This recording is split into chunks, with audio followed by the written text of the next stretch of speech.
Hello all, welcome back to our academy. இன்றைக்கி நம்ம இந்த வீடியோவில் எதை பற்றி பார்க்க போகிறோம் அப்படின்னா எத்திக்ஸ், அதாவது 11th ஸ்டாண்டர்ட் எத்திக்ஸில் வால்யூம் 1 லெசன் 2 கவர் ஆகக்கூடிய சிந்துவெளி நாகரிகம் ரிமைனிங் டாபிக்ஸ் தான் நம்ம இன்றைக்கி இந்த வீடியோவில் பார்க்க போகிறோம். ஏற்கனவே நம்ம கவரான ஒரு 4 ஸ்டாண்டர்ட்ஸில் கவரான, அதாவது 6th 9th and 11th ஹிஸ்ட்ரியில் கவரான சிந்துவெளி நாகரிகத்தை நம்ம முடிச்சிட்டோம் போன ப்ரீவியஸ் வீடியோலேயே. இன்றைக்கி நம்ம வந்து 11th எத்திக்ஸில் கவர் ஆகக்கூடிய ரிமைனிங் பாயிண்ட்ஸான சிந்துவெளி நாகரிகம் ஹேண்ட் ரிட்டன் நோட்ஸை நம்ம பார்க்க போகிறோம். ஏற்கனவே பார்த்த அந்த டாபிக்ஸில் இருந்து ஒரு கொஷின், அதுக்கான ஆன்சரை நீங்கள் கமெண்ட் பண்ணுங்கள். சிந்துவெளி மக்கள் வந்து தங்களோட வாணிகத்துக்காக, அதாவது நிறைய முத்திரைகள் வந்து நம்ம சிந்துவெளி மக்களோட கண்டுபிடிச்சிருக்கோம் இல்லையா, அந்த முத்திரைகளில் ஒரு வகையான காளை மாடோட சின்னங்கள் வந்து அந்த முத்திரையில் பதிவிட்டிருக்காங்க. அந்த சிந்துவெளி மக்கள் வந்து அந்த காளை இனத்துக்கு தனியாக ஒரு பெயர் சூடி அழைச்சிருக்காங்க. அந்த சிந்துவெளி மக்கள் பயன்படுத்தின அந்த காளை மாட்டோட பெயர் என்ன அப்படிங்கிறத கமெண்ட்டில் நீங்கள் மறக்காம பின் பண்ணுங்கள். இன்னைக்கு இந்த வீடியோக்குள்ளே போகலாம். ஹரப்பாவோட லொக்கேஷன், அதாவது முதல்ல சிந்துவெளி மக்கள் கண்டுபிடிச்ச இடம் அப்படின்னு சொன்னால் நம்ம ஹரப்பாவை சொல்லலாம். அதனால தான் அதுக்கு இன்னொரு பெயராக ஹரப்பா நாகரிகம்னு நம்ம சொல்கிறோம். அந்த ஹரப்பா வந்து எக்ஸாக்டாக எந்த இடத்துல கண்டுபிடிச்சிருக்காங்க அப்படின்னா பழைய பஞ்சாப், அதாவது இப்போ இருக்கக்கூடிய பாகிஸ்தான். அதை தான் நம்ம முன்னாடி என்னன்னு சொல்லிட்டு இருக்கோம்னா பழைய பஞ்சாப்னு சொல்லியிருக்கோம். அந்த பழைய பஞ்சாபில் எஸ்பெஷலி எந்த மாவட்டம்னா மாண்டிகோ மேரி அப்படிங்கிற இடத்துல ரவி சட்லஜ் ஆற்றுக்கு இடையில ஹரப்பா வந்து நம்ம கண்டெடுத்திருக்கோம். அதே போல் 1922 பாகிஸ்தான் லக்கானா மாவட்டத்தில் நம்ம தரைமட்டத்துக்கு 70 அடி மேலே இருக்கக்கூடிய ஒரு உயரமான மண்மேட்டு மேலே தான் இந்த மொஹஞ்சதாரோவை நம்ம கண்டெடுத்திருக்கோம். சர் ஜான் மார்ஷல் வந்து இது என்னன்னு சொல்கிறோன்னா, இந்த நாகரிகம் வந்து வேத காலத்துக்கு முற்பட்டது அப்படின்னு சொல்கிறாரு. சிந்துவெளி நாகரிகம் சின்னங்கள் வந்து எந்தெந்த இடங்கள்லாம் நம்ம கண்டுபிடிச்சிருக்கோம், அதாவது அவங்க யூஸ் பண்ண ஆர்கியாலஜிஸ்ட் கண்டுபிடிச்ச பழைய பொருட்கள் எல்லாம், ஏன்னா அவங்களோட பொருட்கள் எல்லாம் தொல்பொருள் ஆராய்ச்சியாளர்கள் எந்தெந்த இடங்களில் கண்டெடுத்திருக்காங்க அப்படின்னா சகுந்தாரோ, கோட்டிஜி, லோத்தல், காளிபங்கன், ஆதிச்சநல்லூர், அரிக்கமேடு, இந்த இடங்கள்லாம் வந்து கண்டெடுத்திருக்காங்க. அடுத்து தமிழ்நாட்டோட பெயர்கள் இதெல்லாம் பாருங்களேன், ஆரணி, கொர்க்கை, இதெல்லாம் வந்து தமிழர்களோட பெயர்கள். இந்த பெயர்களை இன்றளவும் பாகிஸ்தான்லையும் ஆப்கானிஸ்தான்லையும் இந்த பெயர்களை வந்து ஊர்களுக்கு சூட்டி அந்த ஒரு குறிப்பிட்ட நகரம், ஒரு ஊர் அப்படின்னு சொல்லி அழைக்கிறாங்க. அதுக்கு காரணம் என்ன அப்படின்னு பார்த்தா, ஏன்னா சிந்துவெளி மக்கள் வந்து தோன்றினதே வந்து பழைய பஞ்சாப்னு சொல்லக்கூடிய பாகிஸ்தான். ஸோ அப்போ அவங்க பயன்படுத்தின அந்த ஒரு சில வார்த்தைகளாக இருக்கட்டும், ஒரு சில மொழிகளாக இருக்கட்டும், இன்றளவும் பயன்படுத்திக்கிட்டு வராங்க. ஸோ இன்ற வரைக்கும் பாகிஸ்தானில் அந்த மாதிரியான பேர்கள் என்னென்ன கூப்பிட்டு வராங்க அப்படின்னு நம்ம பார்த்தோம் அப்படின்னா ஆரணி, கொர்க்கை, மானூர், நாகல், தொண்டி, கண்டிகை. அதே போல் ஆப்கானிஸ்தானில் செஞ்சி, ஆலூர், படூர், இன்சூர், குத்தா, நாகல் அப்படிங்கிற பெயர்களை கொண்டு அழைச்சிட்டு வராங்க. அடுத்து பலூஜிஸ்தான் அப்படிங்கிற ஊரில் ஃப்ராகுயி அப்படிங்கக்கூடிய திராவிட மொழி குடும்பத்தில் பல வகையான மொழிகள் இருக்குன்னு நம்மளுக்கு தெரியும். அதில் ஒரு மொழியான பிராகுயை இன்று வரை அந்த மொழி வந்து பலூஜிஸ்தானில் பேசிகிட்டு இருக்காங்க.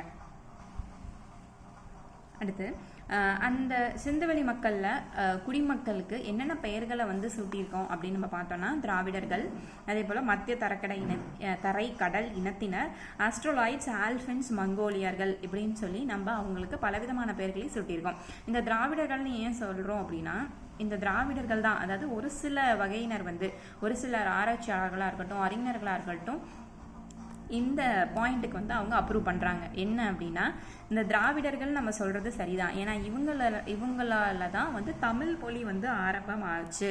ஏன் அப்படி சொல்கிறோம்? ஏன்னா தமிழ் மொழி திராவிட மொழி குடும்பத்தை சேர்ந்தது நம்ம சொல்கிறோம். திராவிட மொழி எங்கேருந்து வந்தது நம்ம ஏற்கனவே பார்த்தோம். சிந்துவெளி மக்களுக்கும் திராவிட இனத்திற்கும் ஏறத்தாழ வந்து ஒற்றுமை வந்து இருக்குது அப்படின்னு கண்டுபிடிச்சிருக்காங்க. ஸோ இப்போ அங்கேருந்து திராவிட மொழிக்கு வந்திருக்கு. திராவிட மொழி குடும்பத்தை சேர்ந்தது தான் தமிழ்.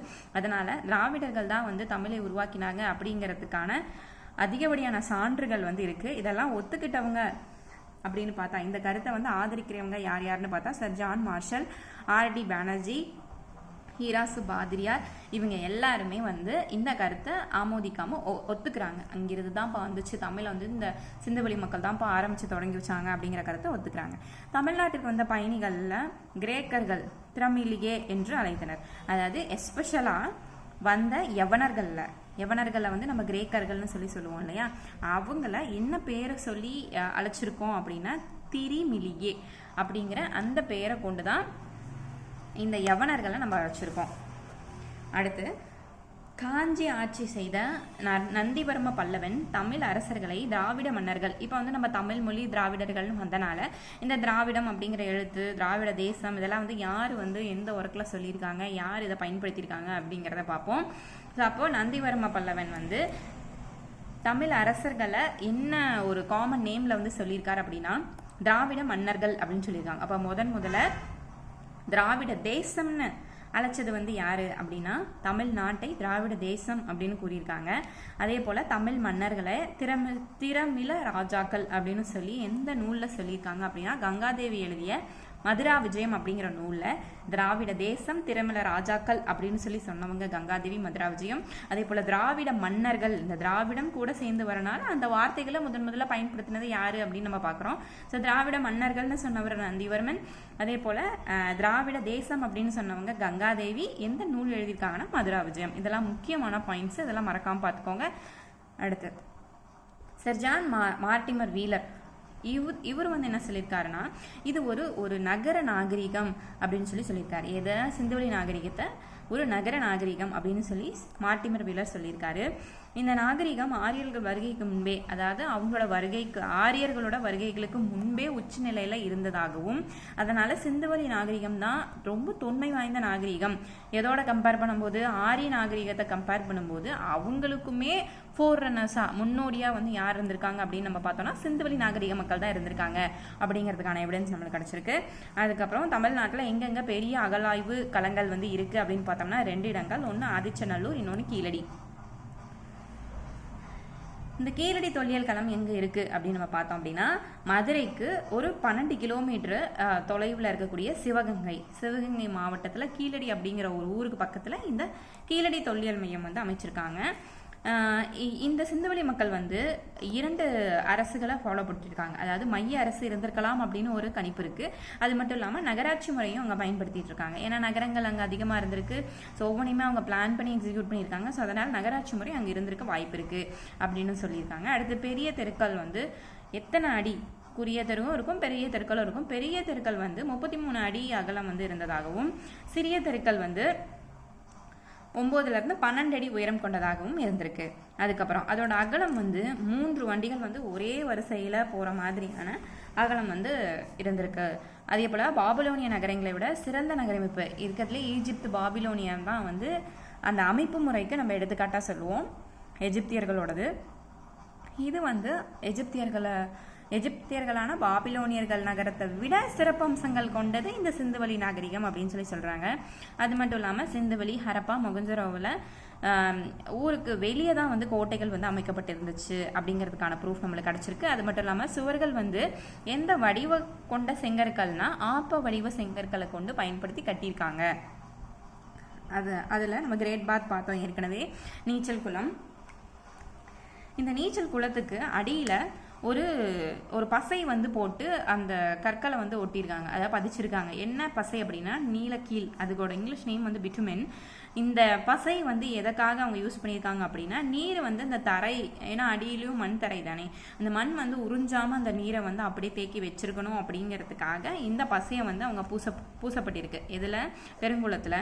அடுத்து குளத்தோட தென்மேற்கு முறையில் வந்து நீராவி பயன்பாடு வந்து அங்கே இருந்திருக்கு. அதாவது ஹாட் பாயிலிங் வாட்டர் குடிக்கிறதுக்கு எல்லாமே ஹாட் வாட்டர் ஃபெசிலிட்டிஸ் அங்கே வச்சுருந்துருக்காங்க. தானிய களஞ்சியம் வந்து எத்தனை அடி நீளமாக இருந்தது அப்படின்னா 168 அடி நீளம், 135 அடி அகலம், 52 அடி உயரம், 9 அடி கனமும்.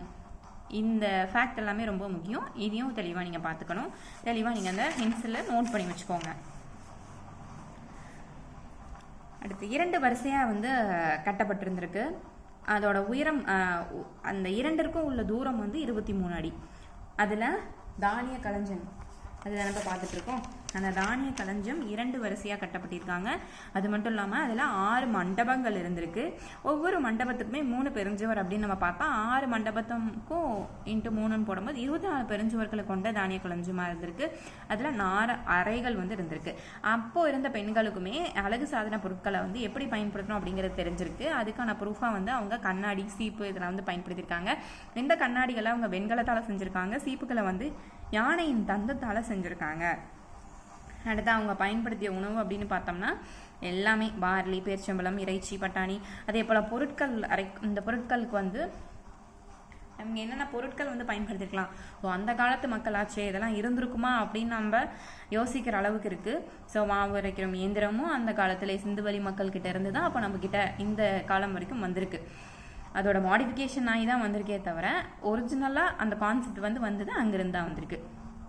அதே போல் நம்மி, ஆட்டுக்கல், உரல், இட்லி எண்ணெய் சட்டி, இட்லி சட்டி இது எல்லாமே அந்த காலத்து மக்களுமே பயன்படுத்தியிருக்காங்க.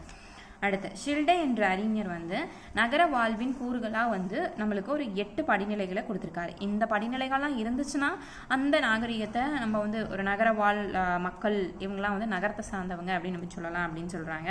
இப்போவுமே நம்ம தானே சொல்லுவோம், ஒரு நகரம் இல்லை ஒரு கிராமத்துக்கான கூறுகள் இருந்தால் அது கிராமம்னு சொல்லுவோம், நகரத்துக்கான கூறுகள் இருந்தால் அது நமக்கு நகரம் சொல்லுவோம். ஸோ என்னென்ன மாதிரியான நகர கூறுகளை ஷில்டே சொல்லியிருக்காரு அப்படின்னா, அதிக மக்கள் தொகை இருக்கணும், தொழில் புரிவோர் இருக்கணும், வணிகர்கள் இருக்கணும், பணியாளர்கள் இருக்கணும், பொது கட்டிடங்கள் அங்கே இருக்கணும், குடியிருப்புகள் அதிகமாக இருக்கணும், அதே போல் ஏதாவது அவங்களோட இந்த நகரத்தில் இருக்கக்கூடிய மக்களோட எழுத்து குறியீடுகள் ஏதாவது இருக்கணும், கலை வடிவங்கள் இருக்கணும். இந்த 8 கூறுகளும் இருந்துச்சுன்னா ஒரு இடத்த வந்து நம்ம நகரம்னு சொல்லலாம் அப்படின்னு சொல்லி ஷில்டே வந்து சொல்லியிருக்காரு. அடுத்து சிந்துவெளி மக்களுக்கு வந்து இசை அண்ட் நாட்டியம் இது ரெண்டுலேயுமே ஆர்வம் அதிகமாக இருந்துச்சு. ஏன்னா அந்த காலத்தில் வந்து என்டர்டைன்மெண்ட்டுக்கு இருக்கிறது இது 2 தான் இல்லையா, அதனால் அவங்க ஆர்வம் கொண்டிருந்தாங்க. அது மட்டும் இல்லாமல் காளைச்சண்டை, கோழிச்சண்டை, வேட்டையாடுதல் இந்த மாதிரியான எக்கச்சக்கமான ஈடுபாட்டில் அவங்க இருந்தாங்க. அதே போல் மெடிசன் அடுத்த ஃபீல்டு வந்து மெடிசன் ஃபீல்டுக்கு நம்ம வந்தோம்னா இந்த கண், காது, தொண்டை இதெல்லா பிரச்சனைகளுக்குமே அவங்க மருந்தாக எதை பயன்படுத்தியிருக்காங்க அப்படின்னா கட்டல் மீனோட எலும்பை வந்து பயன்படுத்தியிருக்காங்க. அந்த எலும்புகளை மருந்தாக அவங்க வந்து சாப்பிட்ருக்காங்க. அதை வந்து பொடியாக்கியோ இல்லை பால் ஏதோ ஒரு வகையில் அந்த எலும்பை வந்து அவங்க பயன்படுத்தியிருக்காங்க. அடுத்து அவங்கக்கிட்ட வந்து இன்னும் என்னென்ன மருந்துகள்னால் மானோட கொம்பு, அதே போல் காண்டாமிருகத்தோட ஏதோ ஒரு பயன் இருந்திருக்கு அவங்ககிட்ட, பவளங்கள், வேப்பந்தலைகள் இதெல்லாமே அவங்க மருந்தாக பயன்படுத்தியிருக்காங்க. அடுத்து 3 வகையான அடக்குமுறையை வந்து அவங்க மேற்கொண்டிருக்காங்க. அதாவது ஒன்று உடலை எரிக்கிறது, இன்னொன்று உடலை வந்து புதைக்கிறது. இந்த உடலை புதைக்கிறது தான் வந்து நம்ம முதுமக்கள் தாலின்னு பார்த்துருக்கோம். அந்த முதுமக்கள் தாலிகளில் என்னென்ன பண்ணியிருப்பாங்கன்னா அவங்களோட எஞ்சிய பாகங்கள், அவங்க பயன்படுத்திய பொருட்கள், அதுக்கப்புறம் அவங்க ஏதாவது கொஞ்சம் காசு இதெல்லாம் சேர்த்து வச்சுருந்தாங்கன்னா இதெல்லாமே 2வது முறை. 3வது வந்து அவங்க உடலை வெளியில் இருக்கக்கூடிய திறந்த வெளியில் வந்து விட்டுருவாங்களா, அது பறவைக்கு வந்து உணவு மாதிரி அவங்க வைக்கிற மாதிரியான 3 வகையான அடக்குமுறையை வந்து அவங்க பயன்படுத்தியிருக்காங்க. இந்த முதுமக்கள் தாலி நம்ம எந்தெந்த இடங்களில் கண்டெடுத்திருக்கோம் அப்படின்னா, இது ரொம்ப இம்பார்ட்டண்ட்டான கொஷின். இது வந்து அடிக்கடி உங்களுக்கு டிஆர்பிலையும் கேட்டிருக்காங்க, டெட்லையும் கேட்டிருக்காங்க, அதே போல் டிஎன்பிஎஸ்சி அண்ட் டெட் 2லையுமே அடிக்கடி கேட்கப்பட்ட கேள்வி. ஆந்திரப்பாக்கம், அரிக்கமேடு, ஆதிச்சநல்லூர், திருக்காம்புலியூர், தாமிரபரணி ஆற்றங்கரை இந்த 5 இடங்கள்ல தான் இந்த முதுமக்கள் தாலி வந்து நம்மளுக்கு கண்டெடுக்கப்பட்டிருக்கு. இந்த முதுமக்கள் தாலிக்கு ஆங்கில பெயர் வந்து குளோபுலார். ஏன்னா அது வந்து உருண்டை வடிவமாக இருக்கனால அது வந்து குளோபுலார் அப்படின்னு சொல்கிறோம். இவங்க வந்து உள்நாட்டு மற்றும் வெளிநாட்டு வாணிபம் செஞ்சுட்டு இருந்திருக்காங்க. எந்தெந்த ஊர்கள்னா காஷ்மீர் முதல் எகிப்து வரை எல்லா இடங்களுக்குமே வந்து வாணிபம் வந்து மேற்கொண்டிருக்காங்க. இவங்களோட ஏற்கனவே பார்த்தோம், திமிரன்னு இருக்கக்கூடிய பெரிய காளையை வந்து நம்ம பார்த்தோம்.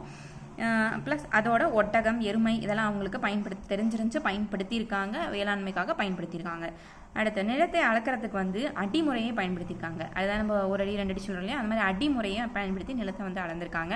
அதே போல் வெண்கல அளவுகோல் அவங்க வச்சுருந்தாங்க. ஏன்னா வெண்கலம் வந்து அவங்களுக்கு பரிச்சீகரமான ஒரு உலோகம்.